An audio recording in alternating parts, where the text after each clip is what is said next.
Bom dia, pessoal, tudo bom com vocês? Por aqui tudo jóia. Bom, vocês podem estar notando aí que eu estou num lugar diferente, vocês sabem que eu saí de férias. Então eu resolvi gravar um vídeo aqui para o canal não ficar sem nada, né? Nos dias que eu estivesse fora ou estaria voltando, não ia dar tempo de gravar para vocês. Então eu vou gravar um vídeo aqui hoje.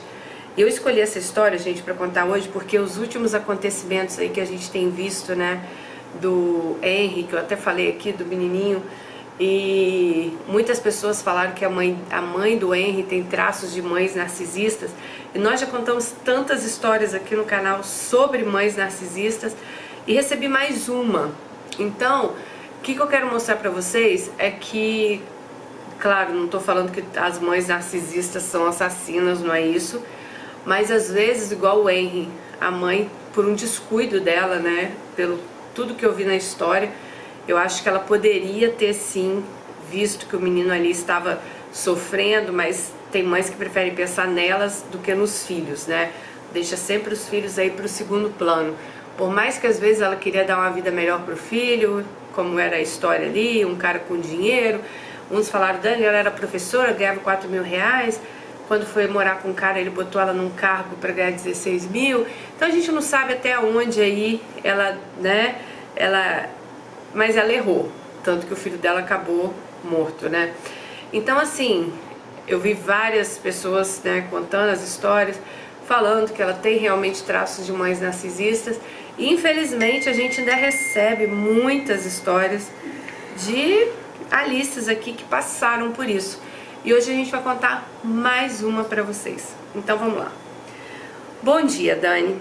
Adoro fazer as coisas ouvindo as histórias que você conta. Acho que você conta com sentimento, com gosto, quando você pausa e comenta. Então se sinta à vontade para comentar minha história. Amo seu jeito espontâneo, amoroso e cuidadoso em tocar em assuntos complicados como esse. Por isso eu decidi contar a história somente no seu canal. Quero que minha história seja um alerta, mas que também dê esperanças a muitas crianças e adolescentes que viveram abusos psicológicos por pessoas que eles confiavam, pessoas aquelas que deveriam amá-los. Isso é muito importante, né, gente? Porque você não vai confiar no vizinho. Às vezes até confia, né, se é seu vizinho de anos, mas a pessoa que tá ali pra você, na visão de uma criança que tá ali pra protegê-la, é o pai e a mãe dela, né? E imagina quando nenhum dos dois fazem isso. Bom, ela diz o seguinte: não foi fácil resumir e escrever essa história, porque falar dos pais, e principalmente da mãe, é muito complicado, já que a sociedade sempre vê a mãe como uma deusa, que é amorosa e sem defeitos. Mas eu preciso mesmo assim contribuir para que mais olhos sejam abertos. Vou começar minha história contando que nasci em um momento complicado da vida dos meus pais. Ambos tinham saído da casa de familiares porque moravam de favor e não aguentavam mais a situação. Eles se conheceram numa festa e poucos meses depois se juntaram. Foram morar de aluguel. Ambos não tinham condições financeiras de comprar nada. Tudo que eles tinham era usado ou ganho. Eles moravam numa comunidade, uma favela, quando descobriram a gravidez avançada da minha mãe. Ela já estava com 3 meses e já não podia fazer mais nada.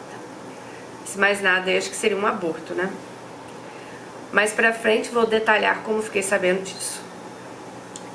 A minha infância oscilava entre bons momentos e sentimentos de solidão. Eu lembro que sempre fiz amizades rapidamente, que eu brincava na rua, que eu sempre amei ir pra escola, mas eu sentia que havia algo de estranho no meu relacionamento com a minha mãe. Ela nunca foi carinhosa, ela não me abraçava, não me beijava, não brincava comigo. Muitas vezes ela me deixava sozinha em casa e eu morria de medo. Eu tinha 6 anos na época. Tudo que ela fazia pra mim era reclamando, desde pentear meu cabelo até fazer comida pra mim.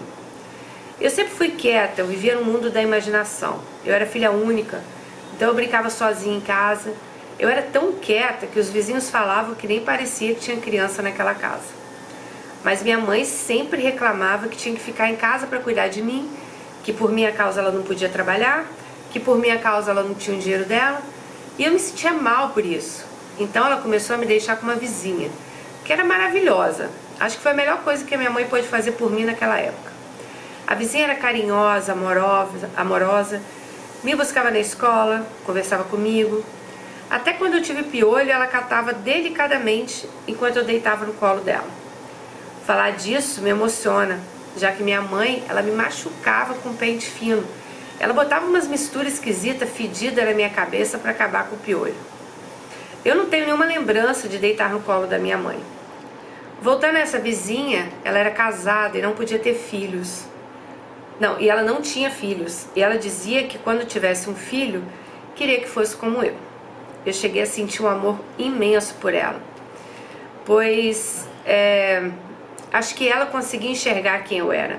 A minha mãe não. Minha mãe sempre reclamava de mim e sempre falava que eu dava muito trabalho. Bom, eu não falei muito do meu pai porque ele sempre esteve muito ocupado trabalhando. Eu via ele somente à noite. Mesmo assim, ele estava sempre muito cansado. Então sentava no sofá e só via televisão. Quando eu tinha uns 9 anos, nos mudamos da comunidade, da favela. Graças aos esforços do meu pai de construir a casa própria num lugar melhor. Então eu perdi o contato daquela vizinha na época. A comunicação na época era mais complicada. Nem todo mundo tinha telefone fixo, celular nem pensar. Muito menos internet. Quanto mais eu crescia, mais meu relacionamento com a minha mãe piorava.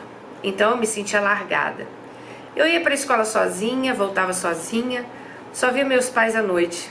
Minha mãe deixava sempre as coisas da casa para eu fazer. Eu fazia tudo para agradar ela, para ver se assim a gente se unia, para ver se ela ficava feliz. Mas acontecia o contrário. Ela dizia que eu não fazia nada direito, que eu não servia para nada e que eu nunca seria como ela. Ela sempre me dizia que eu era porca, que eu era magra, que eu era feia. Eu acreditava nisso, me sentia exatamente como ela me descrevia. Na adolescência eu já ficava sozinha em casa, mas eu não podia cozinhar ainda. Meu pai tinha medo que eu me queimasse, então eu comia o que sobrava do almoço do domingo durante a semana toda. E eu fazia miojo nos outros dias. Só que eu comecei a passar muito mal de tanto comer miojo. E fiquei com uma gastrite que já estava virando uma úlcera. Pois a minha mãe, ela detestava cozinhar. Ela só fazia comida ao sábado e domingo. Eu, que já era muito magra, acabei pesando 40 quilos. Minha mãe dizia que eu tinha bulimia, que eu ficava forçando o vômito. Mas eu sabia que eu não forçava o vômito. Eu vomitava porque eu estava sofrendo de alguma coisa. Eu me sentia feia, pois eu me sentia muito magra. Meu pai, não sabendo se acreditava em mim ou na minha mãe, me levou no médico. Fizemos uma endoscopia e biópsia e constatou que eu tinha gastrite e que eu estava encaminhando para uma úlcera. O médico falou de todas as restrições da minha alimentação e de todos os remédios. Mas quando ele perguntou o que eu comia, meu pai caiu na real, que eu só comia miojo, biscoito e lanche. Então meu pai conversou com a minha mãe, mas nada adiantou. Ela continuou não fazendo comida e eu não podia ficar assim, mas então tirei coragem de onde não tinha e fui tentar fazer comida pela primeira vez. Fiz um arroz, ovo, salada. Meu arroz saiu sem sal, mas me senti orgulhosa. Quando meus pais chegaram, nem preciso dizer que eles brigaram comigo porque eu tinha estragado a comida. Mas eu precisava comer alguma coisa diferente. Várias vezes tentei ligar para o trabalho da minha mãe, pedindo para que ela me ensinasse como eu fizesse o passo a passo do arroz, mas ela falava não mexe com isso e desligava na minha cara. Mas eu não desisti. Mesmo que ela não me ensinasse, eu botei na cabeça que eu ia aprender a cozinhar. Perguntei às professoras, à tia da cantina, e cada um foi me ensinando uma coisa, como fazer arroz, como temperar frango, como temperar carne. Elas iam me falando por alto e eu ia reproduzindo em casa. Entre erros e acertos, acabei aprendendo. Eu via programas de culinária, como da Ana Maria Braga, do Guedes. Hoje, a gente tem receita no YouTube aí passo a passo, mas antigamente não tinha. Fui me aperfeiçoando com o tempo e minha mãe passou a comer somente da minha comida. Ela já não cozinhava mais em casa, mas sempre botava defeito em tudo que eu fazia. Sempre faltava sal, faltava tempero, mas meu pai sempre me elogiava. Mas eu confesso que estando na cozinha eu me sentia tão bem que eu esquecia meus problemas e hoje cozinhar para mim é uma terapia. Ainda da adolescência, eu via muitas amigas se arrumando, usando roupas bonitas e eu só roupas usadas. as mais feias que vocês podem imaginar. Eu não tinha maquiagem, aliás, eu não tinha nem vaidade. Tudo era barrado, pois eu não podia ter. Quanto mais pensar em namorado, Deus me livre, lá em casa não. Então eu vivia para os meus estudos e para cuidar da casa. Eu não saía com as amigas porque elas iam para o shopping lanchar e eu, além de nunca ter dinheiro, pois eu nunca tive mesada, eu também não podia comer fast food por causa da minha gastrite, o que demorou anos para ser tratada. Eu ficava com medo das meninas me ver vomitando, então me isolei cada dia mais. Comecei a tomar remédios escondidas para engordar porque eu me sentia feia, por ser magra. E eu ouvi isso da minha mãe a vida inteira, né? Que eu era feia, que todo mundo tinha um corpo lindo, eu tinha um corpo horrível. Eu não conseguia me sentir nem feminina, eu me sentia deprimida. Eu não sentia vontade de fazer nada, porque por mais que eu fizesse, nunca havia um reconhecimento. Às vezes meus pais me elogiaram para outras pessoas, mas eu não entendia porque nunca me elogiavam quando estávamos a sós. Eu vivia numa família de fachada, era só aparência. Muitas vezes eu tinha que sorrir para os outros e dizer que estava tudo bem, quando tudo que eu queria era chorar. Os vizinhos religiosos e familiares achavam nossa família um exemplo. Tudo muito perfeito, eu não podia dar nenhum sinal contrário. Gente, deve ser horrível, né? Você saber que você está vivendo um pesadelo dentro de casa, as pessoas acharem que sua família é maravilhosa, é aquela coisa, né? Mentir pra si mesma é sempre a pior mentira. Eu não tô falando que era ela que mentia, né? Mas no caso aí, os pais, né? Minha mãe muitas vezes me confessava seus problemas conjugais e eu ainda tinha que apoiá-la, tinha que dar conselho e ajudar, né? Dizendo que eu entendia. Ela me contava fofocas e fazia eu descobrir mais fofocas para passar adiante. Ela adorava se divertir com a tragédia dos outros e eu me sentia mal com isso. Meu pai sempre ausente, pois ele ama até hoje a profissão dele e se diverte trabalhando. Ele nunca esteve atento ao que acontecia em casa. Ele nunca percebeu com quem realmente ele estava casado. Muitas vezes minha mãe tratava mal ele, humilhava, gritava e ele não fazia nada. Eu pedi aí 1000 desculpas aí pela qualidade do vídeo, mas ainda bem que vocês me ouvem, né? Vocês não ficam olhando pra minha cara. Porque vocês veem que aqui no quarto não tem uma luz, né? Mas vamos lá. Certo dia, meu pai ouviu sobre uma oportunidade de fazer um curso profissionalizante. E ele pensou em mim e me propôs, pois ele valorizava muito os estudos. Então comecei um curso de cabeleireira e maquiadora. Lá me encontrei. Estudei com pessoas de todas as idades. Lá eu botei no rosto maquiagem pela primeira vez quando a gente estava treinando. Cortei o cabelo do jeito que eu queria, pintei meu cabelo pela primeira vez. Eram sonhos que eu tinha e que minha mãe sempre barrou. Mas a desculpa... Ai, meu Deus. Mas a desculpa era que eu fazia make em alguém e aquela pessoa também tinha que fazer em mim para treinar. Fui me sentindo mais bonita, mais vaidosa, fui renascendo. Comecei a trabalhar, ganhava um dinheirinho, investi em algumas roupas que eu gostava, até o dia que minha mãe barrou meu trabalho. Eu era adolescente e ela dizia que aquilo estava atrapalhando meus estudos. Já que eu não queria mais ajudar ela em casa, que eu já estava querendo criar asas e que ela ia cortar minhas asinhas. Gente, a minha mãe falava essa expressão, cortar suas asinhas. Será que minha mãe era narcisista e eu nunca soube? Não, acho que não. Então eu não pude trabalhar mais nem ganhar um dinheiro. Entrei em depressão. Pensei até em me suicidar. Mas quando eu ia fazer algo contra mim, eu desabava. Me sentia sozinha. Tudo que eu queria era viver, mas todas as tentativas de realizar meus desejos eram frustradas. Não tinha meu pai presente para conversar. Ele sempre trabalhava muito e sempre concentrado no mundo dele. E minha mãe sentia satisfação em ver minha tristeza aparente. E para piorar, ela dizia que nunca queria ter tido um filho. E que se ela tivesse descoberto antes, essa é a parte que ela falou que ia contar pra gente depois então, né? Então quando a mãe descobriu, já tava com 3 meses, né? Mas disse que se tivesse descoberto antes, teria abortado. Dizia que se eu não estava satisfeita com a minha vida, eu que pegasse meus paninhos de bunda e saísse de casa. Eu fiquei numa depressão por anos, mas não aceitava. Eu não queria mais ser tratada assim. No fundo, eu sabia que eu ia conseguir melhorar minha vida. Eu não queria servir a meus pais pro resto da vida. Comecei a fantasiar na minha cabeça que eu ia conseguir trabalhar, eu ia ter minhas coisas, eu ia sair de casa, eu ia ter minha vida. Minha mãe nessa época intensificou os ataques e viu o problema em tudo que eu fazia. Me expulsou de casa várias vezes, mas meu pai sempre barrou isso dela. Todas as vezes que ele tentava me defender, eles ficavam brigados, então poucas vezes ele tentou. Eu sobrevivia sozinha. Até que no último ano da escola conheci um colega de sala. Ele ficou muito meu amigo. Ele tinha problemas com algumas matérias na escola, então a gente começou a estudar juntos, para ele não ficar de dependência e nem reprovar. Conversamos sobre tudo. Eu contava tudo o que eu vivia e ele também. Me tratava super bem, eu me sentia à vontade com ele. Mal sabia eu que ele seria meu futuro marido.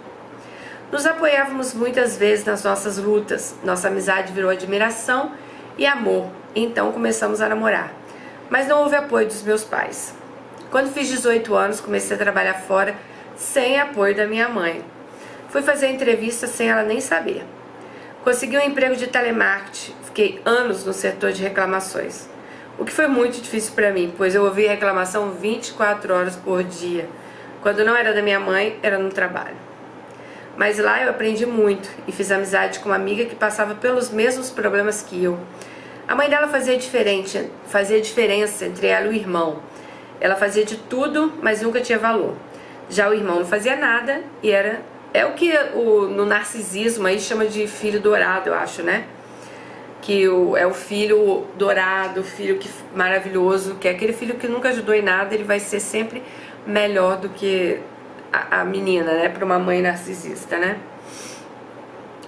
Lá nós duas nos unimos na dificuldade, no trabalho e somos muito amigas, como irmãs até hoje.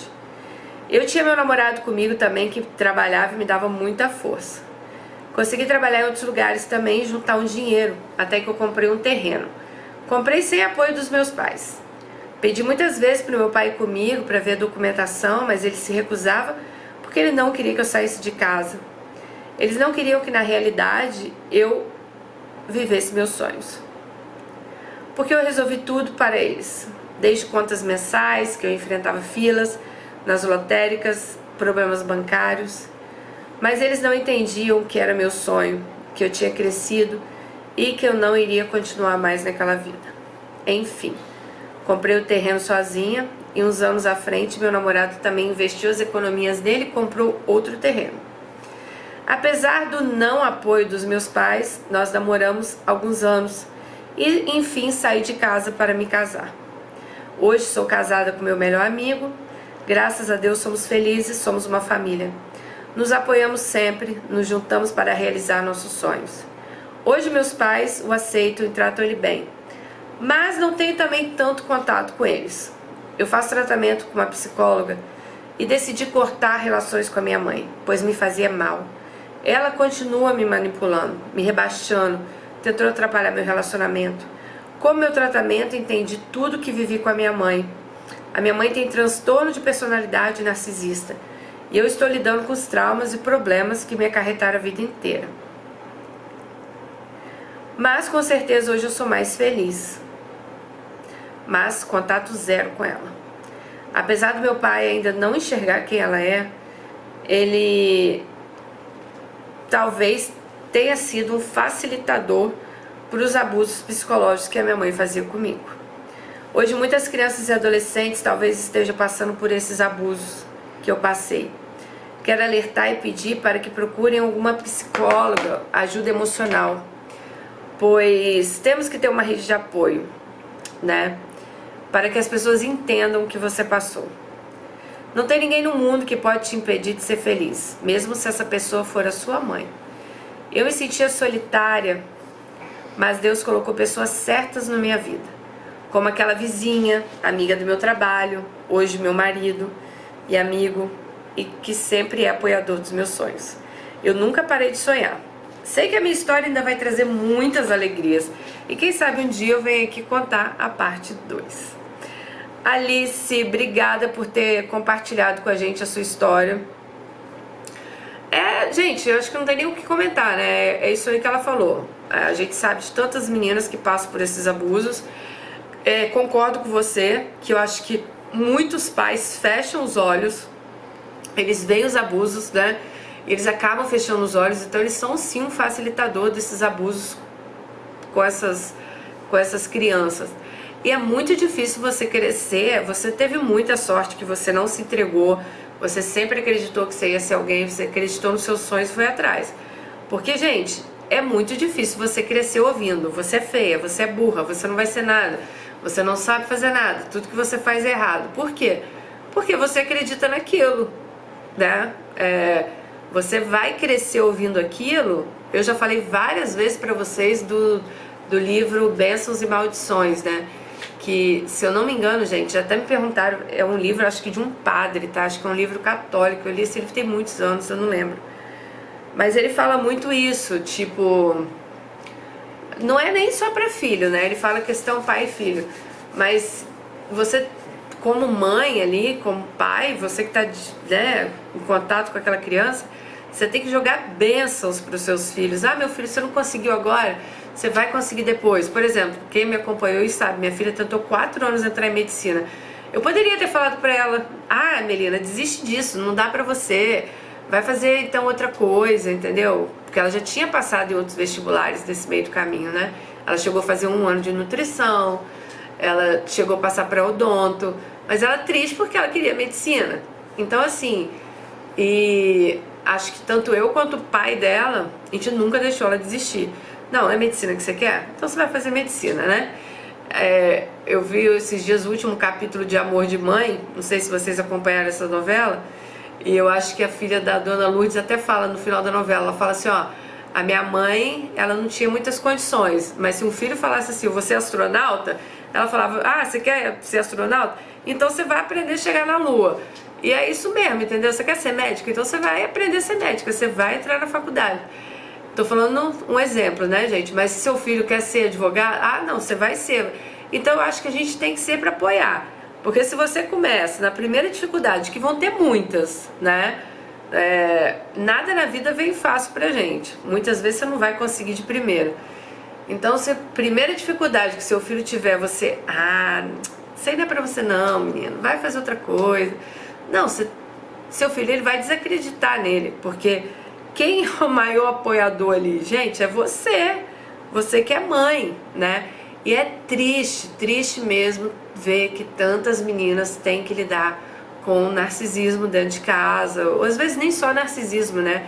Tantos outros problemas psicológicos aí que às vezes a mãe ou o pai tem. E se o mundo já é difícil, imagina pra gente, né? Que às vezes vive numa casa com o apoio dos pais, as coisas já são difíceis. Você imagina você viver numa casa sem o apoio de ninguém, e das pessoas falando que você não é capaz disso, não, você não vai ser capaz daquilo, ah, desiste, não. Poxa, você tem um filho ou você tem uma empregada dentro de casa? Né? Igual ela diz, meus pais não queriam que eu saísse de casa porque ela que resolvia tudo, ela que arrumava a casa, fazia comida, ia pagar a conta, ia fazer isso, ia fazer aquilo. Nunca dá, né, gente? Bom, deixa aí nos comentários sua história aí, se você também já passou por algum tipo de abuso, se você tem uma mãe narcisista, como que você fez pra se livrar. E infelizmente, gente, pelo menos eu não sou psicóloga, mas todas as meninas que me contaram histórias aqui de mães narcisistas, elas só melhoraram quando elas cortaram, infelizmente, relação com a mãe. Porque a mãe não vai procurar ajuda, a mãe narcisista, ela não sabe que ela, não sei se ela não sabe, mas pra ela tá tudo ótimo, né? A pessoa que tem um problema, gente, se ela, é igual eu falo pra vocês, marido que trai, é a mesma coisa, tá? Mesmo são problemas diferentes, mas tô falando que é o mesmo estilo. Ai, meu marido é mulherengo, não pode ver uma mulher, é do perfil dele, entendeu? Ele pode até tentar, mas ele, né?